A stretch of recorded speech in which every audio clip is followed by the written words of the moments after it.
Friends, आप सभी दर्शकों का बहुत बहुत स्वागत है हमारे इस यूट्यूब चैनल एजुकेशनल एकेडमी 07 में। आज अब हम लोग चर्चा करने जा रहे हैं, जैसा कि आप देखे हैं कि बीएड सेकेंड ईयर का हमने पहले गेस दे दिया हुआ है।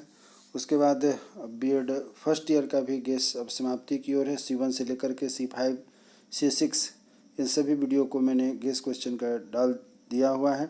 अब जो रेस्ट बचा है वह अब आपके लिए पेडागोजिकल पेपर बचा हुआ है। आप कमेंट्स बॉक्स में जाकर के हमें यह लिखें कि कौन सा विषय का पेडागोजिकल पेपर आपको चाहिए, उसी को मैं डालूंगा। अन्यथा अब मेन पेपर जो कॉमन पेपर है उसको मैं समाप्त कर रहा हूं। आज का वीडियो बीएड फर्स्ट ईयर के लिए जितना बन रहा था C1 से लेकर के C5 तक मैंने डाल दिया हुआ है। एक चीज़ और बताना चाहते हैं कि यदि आप किसी भी विषय का जो कि बीएड डीएलएड एमएड संबंधी किसी भी विषय का यदि आप नोट्स या अन्य किसी भी तरीके की हेल्प चाहते हैं अपनी पढ़ाई संबंधी, तो आप हमारे इस दिए गए नंबर पर कृपया आप हमसे संपर्क कर सकते हैं, जिसमें कुछ सामान्य परेशानियां अर्थात कि कुछ खर्च लगेंगे और आप उसका समाधान पा करके अपना काम कर सकते हैं। तो आज हम लोग चर्चा करने जा रहे हैं कि C5 हमारा पेपर है और अंडरस्टैंडिंग डिसिप्लिन एंड सब्जेक्ट, इस पर हम लोग डिस्कशन करेंगे। यह 40 नंबर का पेपर है। एक चीज़ और बताते बताते चलना चाहते हैं कि यदि आप हमारे चैनल पर नए हैं तो कृपया हमारे चैनल को सब्सक्राइब करें, जिसमें आगे आने वाले जो आपकी मेथड्स पेपर हैं, यदि आप इच्छुक होते हैं कि मुझे मेथड पेपर का भी सर नोट्स चाहिए या VVI क्वेश्चन चाहिए, कमेंट्स बॉक्स के माध्यम से आप हमारे पास अपने बातों विचारों को रख सकते हैं परीक्षा से पहले, जिससे कि मैं बीएड डीएलएड तथा एमएड संबंधी जो भी प्रश्न होंगे आप अपनी इंक्वायरी को डालिए, उसको मैं आपको दूर करने का प्रयास करूँगा। ज़्यादा समय नहीं लेते हुए अब सीधे काम की बात पर आते हैं कि आज का हमारा पेपर जो है वह देखिए कि C5 है। C5 में आप देख रहे हैं कि किन सब बातों पर हम लोग यहाँ चर्चा कर रहे हैं। तो C5 है अंडरस्टैंडिंग डिसिप्लिन एंड सब्जेक्ट। यह 40 नंबर का पेपर है। 40 नंबर 10 नंबर के आपके असाइनमेंट के मार्क्स होते हैं। कुल मिलाकर के 50 नंबर का पेपर है। 50 नंबर के पेपर में 40 नंबर आपको थ्योरी में परीक्षा देने हैं और उसमें से आपको जो है कि एक 14 नंबर 2 क्वेश्चन रहेंगे और 2 क्वेश्चन जो है 13 नंबर के, अर्थात 40 नंबर के यह पेपर होते हैं। पहला प्रश्न आपका 14 नंबर का होगा, उसके बाद दूसरा और तीसरा प्रश्न जो है कि 13 नंबर का होगा। इस प्रकार 40 नंबर आपके बट जाते हैं। और प्रश्न कौन से होंगे, कैसे होंगे, इस पर आप एक बार अपने से जब आंसर तैयार करिएगा तो आप डिस्कशन कर लीजिएगा। नहीं तो आप हमसे आंसर अगर चाहते हैं तो हमारे दिए गए अभी ऊपर में मैंने फ़ोन नंबर दिया था, उस पर आप हमसे बात भी कर सकते हैं, या फिर आप जैसा भी चाहें हमारे फ़ोन नंबर के माध्यम से भी हेल्प ले सकते हैं। पहला प्रश्न कहा गया है कि ज्ञानानुशासन से आप क्या समझते हैं। ज्ञानानुशासन से आप क्या समझते हैं? शैक्षिक ज्ञानानुशासन और इसकी आवश्यकताओं की व्याख्या करें।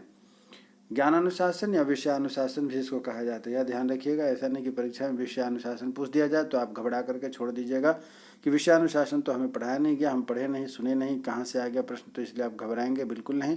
ज्ञानानुशासन या विषयानुशासन भी इसे कहा जाता था। ज्ञानानुशासन विषयानुशासन के क्रमिक ऐतिहासिक विकास पर विस्तृत विचार प्रस्तुत करें। तो क्वेश्चन आप देख रहे हैं कि इस प्रकार है। क्वेश्चन नंबर 1 फिर से एक बार रिपीट कर देता हूँ। ज्ञानानुशासन या फिर विषयानुशासन से आप क्या समझते हैं? शैक्षिक अनुशासन और उसकी आवश्यकताओं की व्याख्या करें। साथ ही साथ विषयों और ज्ञान अनुशासनों की क्रमिक ऐतिहासिक विकास पर विस्तृत से विचार प्रस्तुत करें। इस प्रकार आपने देखा क्वेश्चन नंबर 1 पूरा हो जाता है। क्वेश्चन नंबर 2 जो है उसमें आपको अंतर लिखने के लिए पूछा जाएगा।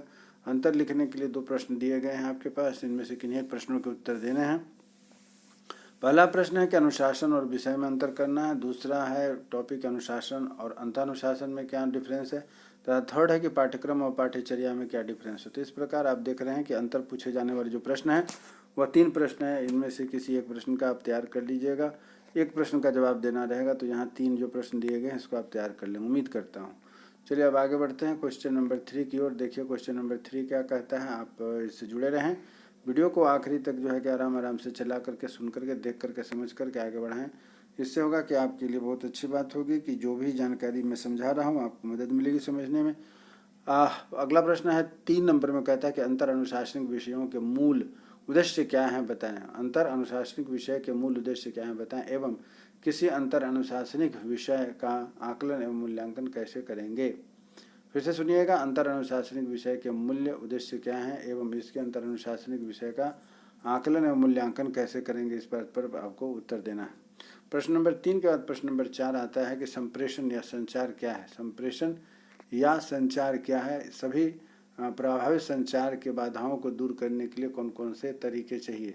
संप्रेषण या संचार क्या है, प्रभावी संचार के बाधाओं को दूर करने के लिए कौन कौन से तरीके हमें चाहिए, क्या आवश्यकता होती है। उसके बाद प्रश्न नंबर 5 कहा जाता है कि सामान्य रूप से किसी विषयानुसार की खूबियों एवं कमजोरियों से अवगत कराइए। सामान्य रूप से किसी विषयानुसार की खूबियों एवं कमजोरियों से अवगत कराइए तथा यह भी बताइए कि किसी विषय के अपने विशिष्ट पद होते हैं और ये विशिष्ट पद विषय के लिए क्यों जरूरी होते हैं।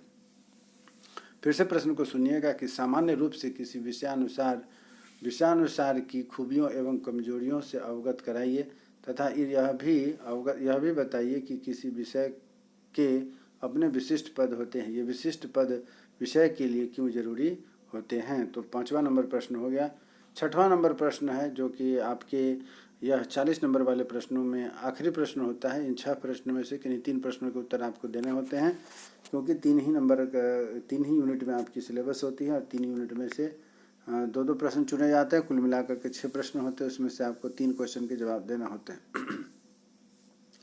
तो 6ठा प्रश्न है कि विषयों में आंकड़ों को एकत्र करने की विधियों की व्याख्या करें। विषयों में आंकड़े को एकत्र करने की विधियों की व्याख्या करें एवं विषयों पर पकड़ बनाना किस प्रकार से एक चरणबद्ध प्रक्रिया है। फिर से सुनिएगा, विषय में आंकड़ों की एकत्र करने की विधियों की व्याख्या करें एवं विषयों पर पकड़ बनाना किस प्रकार से एक चरणबद्ध प्रक्रिया है। यह बताने का प्रयास करें कि विषय पारंगतता का अभिप्राय उच्च स्तर की क्षमताओं को पाना है। पारंगतता का अभिप्राय क्या है, उच्च स्तर की क्षमताओं को पाना है। चलिए क्वेश्चन नंबर 5 C5 के बाद C6 पर हम लोग चर्चा कर रहे हैं। C6 भी हमारा उसी प्रकार से है। यह 2024 में जो परीक्षा हो रही है फर्स्ट ईयर 2023-25 के जो प्रशिक्षु हैं उनके लिए यह पेपर महत्वपूर्ण है। बीएड फर्स्ट ईयर के लिए पेपर 6वां है, जिसे हम जेंडर, स्कूल और सोसाइटी के नाम से जानते हैं। फुल मार्क्स 40 है, 10 नंबर आपकी जो है कि असाइनमेंट में होती है, तो कुल मिलाकर के 50 नंबर का पेपर है। इस 40 नंबर के पेपर में एक 14 नंबर, 2 13 नंबर के प्रश्न होते हैं। चलिए आगे बढ़ते हैं कि प्रश्न नंबर पहला क्या कहता है, यह सुनिएगा।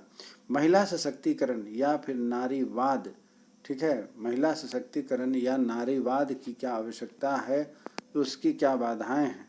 यौन शिक्षा के क्षेत्र में यौन की समस्याओं को स्पष्ट करें।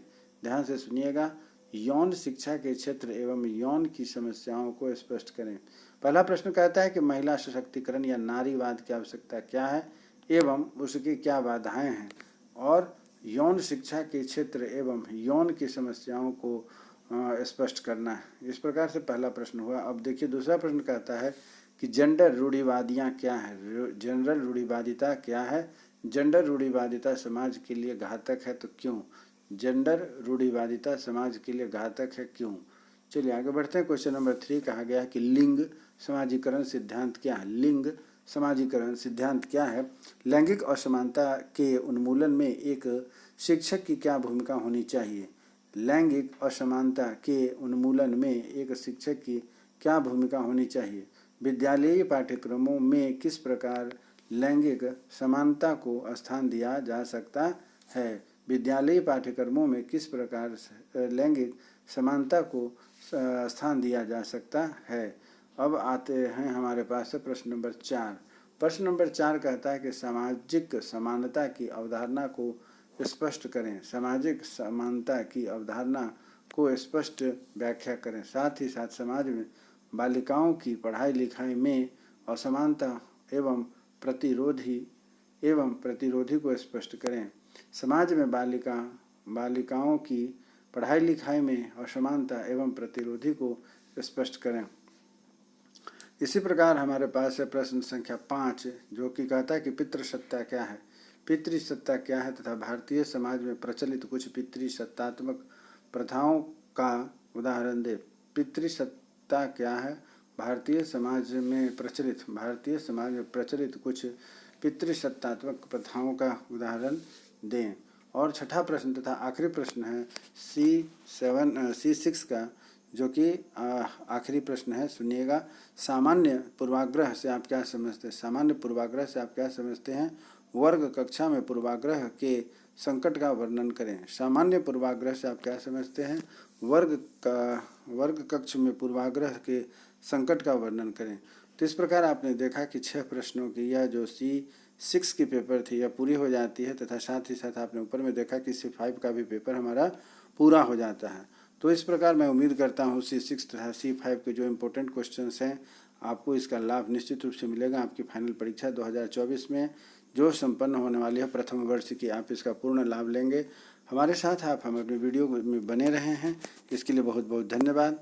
वीडियो हमारी अच्छी लगी हो तो इसे लाइक शेयर सब्सक्राइब जरूर करें। आगे आने वाले में आप अपने कमेंट्स के माध्यम से हमें किस विषय का आपको पेडागोजिकल पेपर अर्थात 7वां पेपर चाहिए, कृपया हमें कमेंट्स बॉक्स के माध्यम से बताएं, तभी हम आपको बता पाएंगे कि आप को कैसे पेडागोजी के प्रश्न आएंगे तथा पेडागोजी प्रश्न से रिलेटेड सभी समस्याओं का आपका समाधान किया जाएगा। हमारी शुभकामना है कि आप अच्छे अंकों के साथ पास करें तथा फिर से जो बिहार में शिक्षक बहाली होने वाली है उसके लिए आप तैयार रहें। आज आपने अपना बहुत महत्वपूर्ण समय दिया। उम्मीद है कि हमारा वीडियो आपको अच्छा लगा होगा और फिर आप हमारे साथ बनेंगे रहेंगे इसी संभावना के साथ। आज के लिए बहुत बहुत धन्यवाद आपको सबों को जो आप हमारे साथ बने रहें। फिर हमारी आपकी मुलाकात होगी, तब तक के लिए जय हिंद, नमस्कार।